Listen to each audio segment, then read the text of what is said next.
एक व्यक्ति था जिसका नाम था भोला। वैसे तो नाम गोपाल था।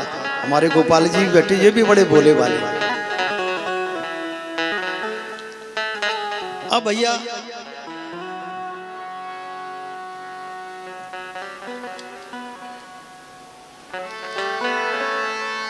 प्रेम से कहो जय सिया राम। आपकी आवाज बड़ी कम आती है, एक बार जरा जोर से बोलो जय सिया राम। दोनों हाथ उठाकर बोलो जय सिया राम।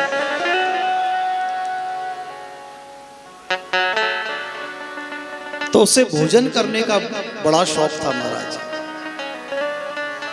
भोजन के सिवा कुछ दिखाई ना दे, हर समय भोजन की लगी रहे, कहीं से भोजन प्राप्त हो, भोजन प्राप्त हो। और खाने के लिए बैठे तो महाराज लोग तो रोटियां गिन के बैठते हैं, वो बिलांद नाप के बैठता था, 1 फुट 2 फुट 3 फुट। घर वाले बड़े परेशान, विवाह हुआ नहीं। बड़े भाई की जो पत्नियां थी उसकी भाभी रोटी बना बना के बड़ी परेशान।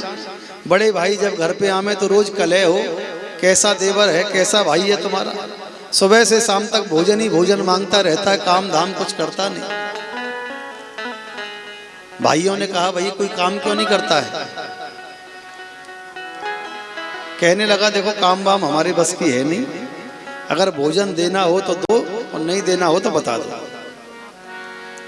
भाइयों ने कहा कि अच्छा तो भैया अगर काम नहीं कर सकता तो एक काम कर, क्या कि तू घर से जा, कहीं और रास्ता देखा।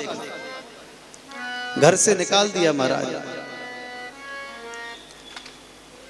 अब तो चलता चलता गोपाल पहुंचा, एक आश्रम देखा बड़ा सुंदर, संत सामने बैठे हुए थे, जाकर चरण पकड़ लिए। महाराज आपकी कथा बड़ी अच्छी लगती है,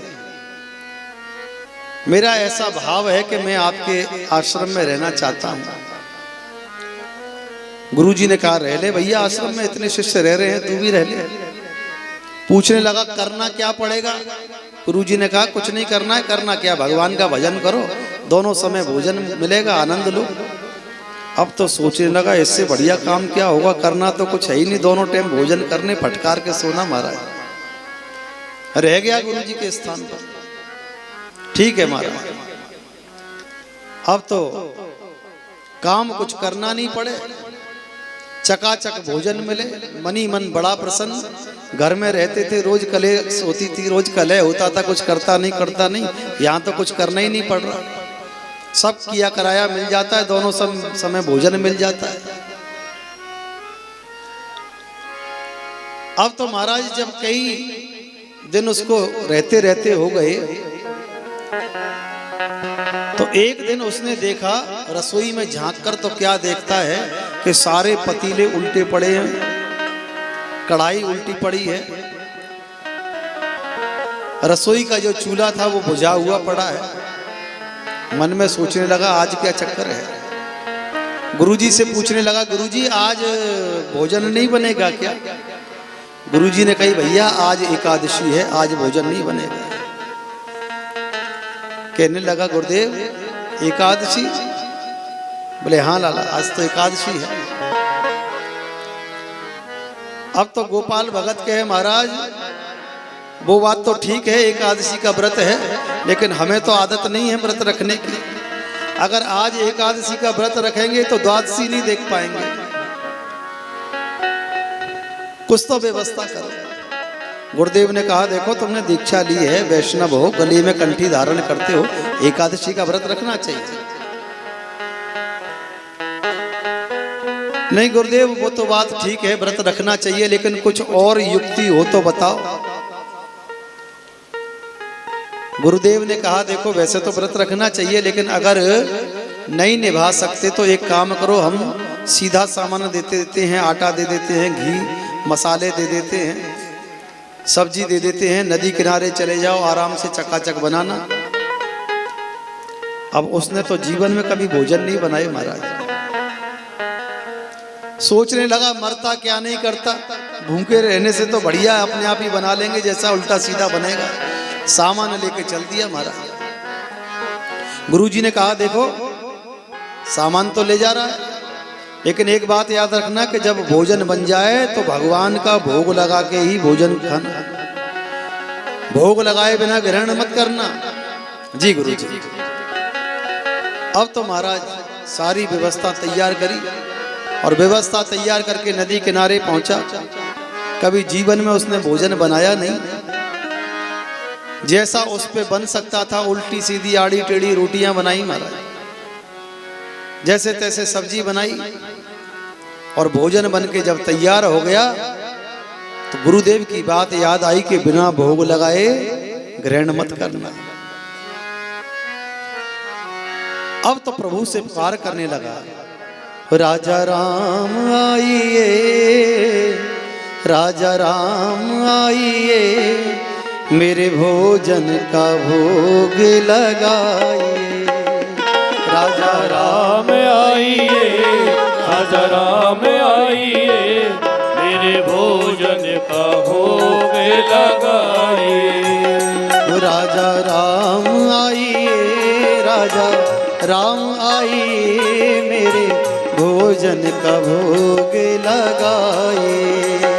राजा राम आइए, राजा राम आइए, मेरे भोजन का भोग लगाइए।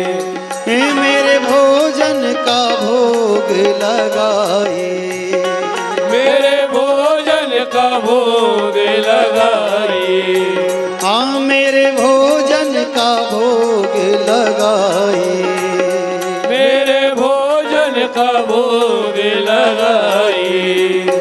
राजा राम आइए, राजा राम आइए, मेरे भोजन का भोग लगाइए। राजा राम आइए, राजा राम आइए, मेरे भोजन का भोग लगाइए। अब तो महाराज हाथ जोड़कर प्रणाम करता है, आंख खोलकर देखी तो भोजन जैसे कि तैसा रखा हुआ है।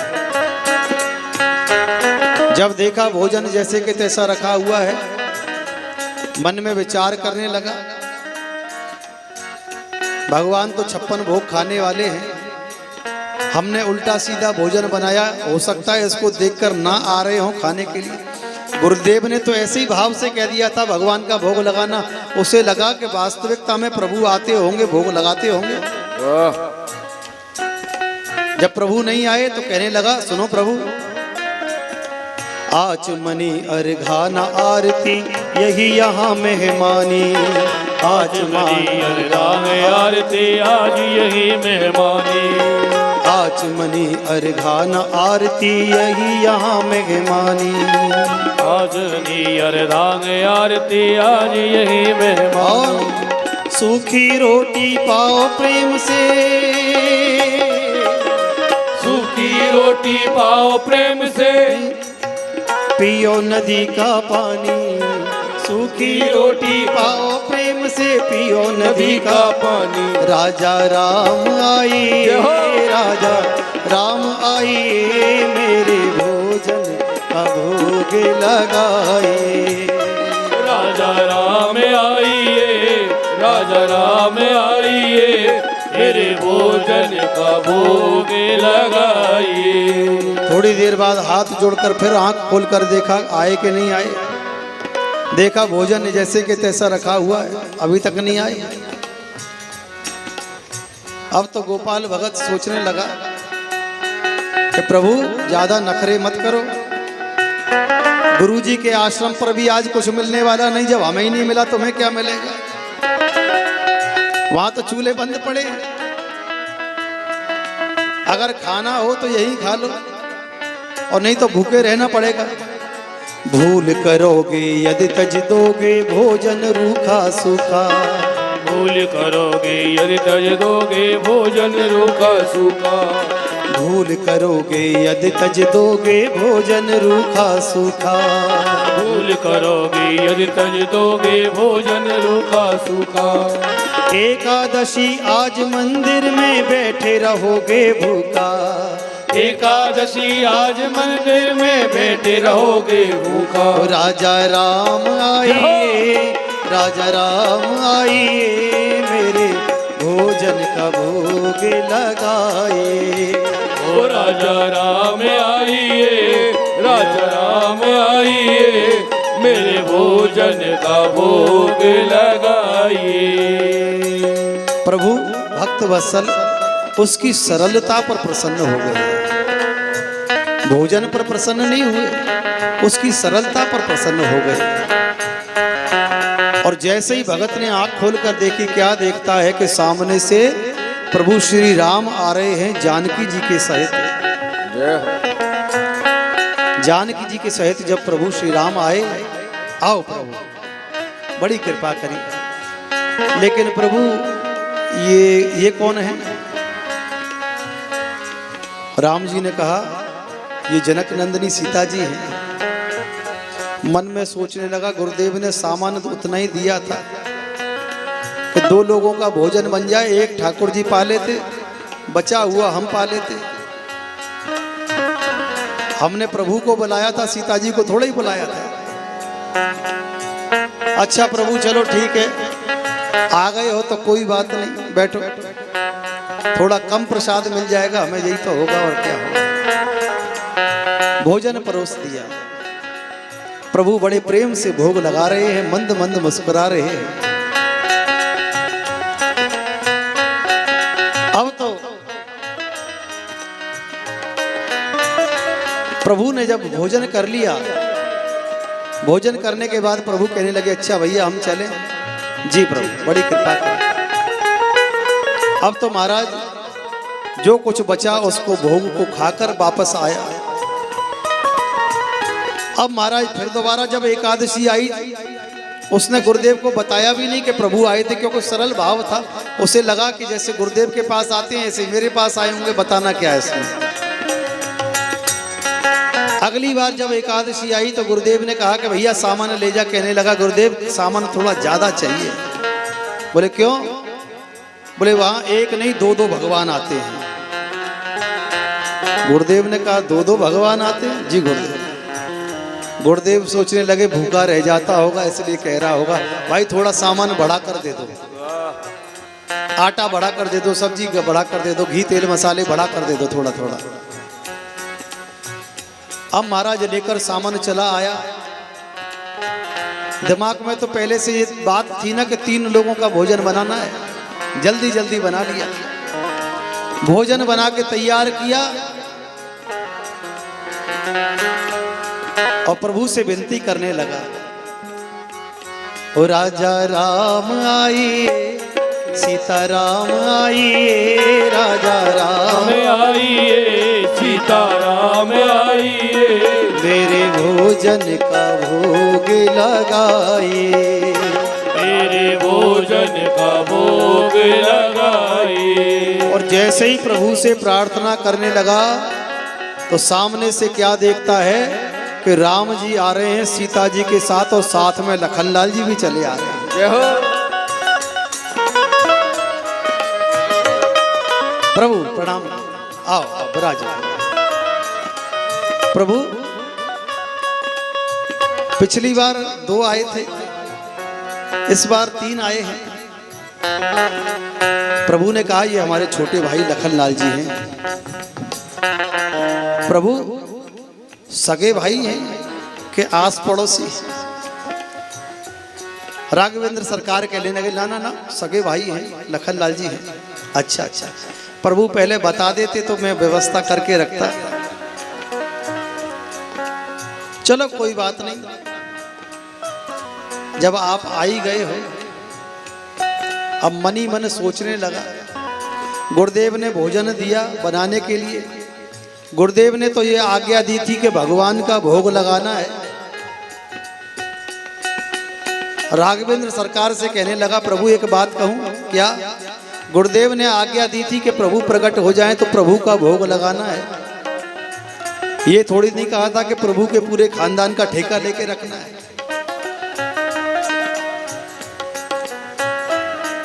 चलो आ गए हो तो भोजन कर लो। हमारा भोजन करवा दिया। जाते जाते कहने लगा, प्रभु एक मिनट, एक बात सुन के जाओ। क्या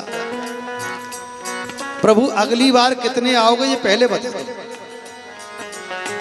कम से कम उतनी व्यवस्था करके रखनी पड़ेगी ना। वाह प्रभु ने कहा तुम चिंता मत करो, हम आ जाएंगे अपने। चला आया महाराज। इस बार भी गुरुदेव से कुछ नहीं कहा। अगली बार जब एकादशी आई तो कहने लगा गुरुदेव वो सामान कम पड़ जाता है। पहले 2 देवता आए थे, अब की बार 3-3 भगवान आए, हम तो भूखे ही रह जाते हैं। गुरुदेव ने कहा कि इतना सामान ये लेके जाता है, अकेला तो खा नहीं सकता, जरूर बाजार में जाकर बेच के आता होगा। गुरुदेव ने कहा इसे एक काम करो, 7 सेर आटा दे दो, सब्जी दे दो, घी तेल मसाले दे दो, और पीछे पीछे जाकर देखना कि ये लेकर जाता कहाँ पे है, क्या करता है। वो तो भोला भगत लेकर चला आया, लेकिन इस बार उसने क्या किया कि भोजन की सामग्री तो लेके आ गया, लेकिन बनाया नहीं महाराज, लाके रख दिया। और सामान लाके रख दिया, मन में विचार करता जब हमको मिलना ही नहीं है तो बनाए क्या। जब भोजन मिलना ही नहीं, भोग मिलना ही नहीं, तो बना के क्या करना। प्रभु से निवेदन करने लगा, राजा राम आइए, लक्ष्मण राम आइए, मेरे भोजन का भोग लगाइए। राजा राम आइए, लक्ष्मण राम आइए, मेरे भोजन का भोग लगाइए। राजा राम आइए, सीता राम आइए, लक्ष्मण राम आइए, मेरे भोजन का भोग लगाइए। राजा राम आइए, सीता राम आइए, मेरे भोजन का भोग लगाइए। जैसे ही निवेदन किया, क्या देखता है कि सामने से प्रभु श्री राम चारों भाइयों सहित, जनक नंदिनी सहित, हनुमान जी सहित चले आ रहे हैं। दूर से देखकर कहने लगा, मैं जानता था प्रभु अब की बार ज्यादा आओगे, आ जाओ, इस बार हमने कुछ बनाया ही नहीं। बोले भाई बनाया क्यों नहीं। भोला भगत कहने लगा, गोपाल के प्रभु इसलिए नहीं बनाया, जब हमें प्रसाद भी नसीब नहीं होता तो हम बना के क्या करेंगे, फिर क्या होगा। बोले प्रभु एक काम हो सकता है क्या। बोले इस बार तो जनक नंदिनी स्वयं उस रसोई को पकाएंगे, लक्ष्मण भैया लकड़ी तोड़ कर लाएंगे। अब तो महाराज भोजन तब बनेगा। भरत जी को व्यवस्था सौंप दी कि भरत जी भोजन की व्यवस्था देखेंगे, क्योंकि भरत जी कौन है, साधारण नहीं, विश्व भरण पोषण कर जोई, ताकर नाम भरत अस हो। जो विश्व का भरण पोषण कर सकता हो वही तो किसी को खिला सकता है। अब तो महाराज पूरा राम दरबार लग गया भोजन बनाने में। गोपाल भगत तो बैठा हुआ है किनारे पे। गुरुजी ने कही, क्यों भाई यहाँ कैसे बैठे हो। अरे गुरुजी आप यहाँ कैसे, भोजन क्यों नहीं बनाया। प्रभु आप यही बनाएंगे अपना भोजन अपने आप। गुरुदेव कहने लगे, हमें तो कोई दिखता नहीं, कौन है। अब तो गोपाल भगत की आंखों में आंसू भर आए, प्रभु अब झूठा भी साबित करोगे क्या हमको। अरे अगर हमें दर्शन दे रहे हो तो गुरुदेव को भी तो दो।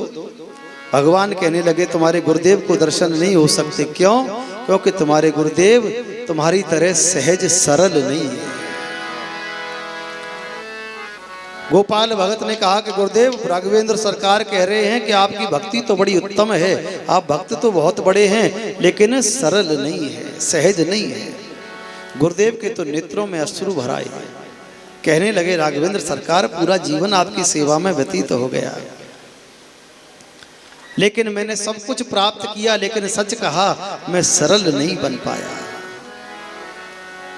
जब नेत्रों में अश्रु आ गए तो भगवान को भी उनके ऊपर दया आ गई और पूरे राम दरबार ने गुरुदेव को दर्शन दिए। गुरुदेव भी दंडवत प्रणाम करते हैं प्रभु को और अपने गोपाल भगत को कि पूरा जीवन व्यतीत हो गया भजन करते करते, लेकिन कभी प्रभु की झांकी के दर्शन नहीं हुए। ऐसा भगत और ऐसा शिष्य जिसने अपने गुरु को स्वयं भगवान के दर्शन करा दिए हो। संसार में ऐसे तो बहुत गुरु होंगे जो अपने शिष्य को भगवान के दर्शन करा दें, लेकिन गोपाल तू पहला ऐसा भगत है जिसने अपने गुरु को भगवान के दर्शन करा दिए हैं। बंधुओं, कहने का अभिप्राय ये है कि भगवान भी किससे रीझते हैं? जो सरल हो, जो सहज हो, जो प्रभु की भक्ति में रसबोर हो, डूबा हुआ हो। और जो प्रभु की भक्ति में डूबा हुआ होगा, प्रभु के रस में डूबा हुआ होगा, वही भगवान की प्राप्ति कर सकता है।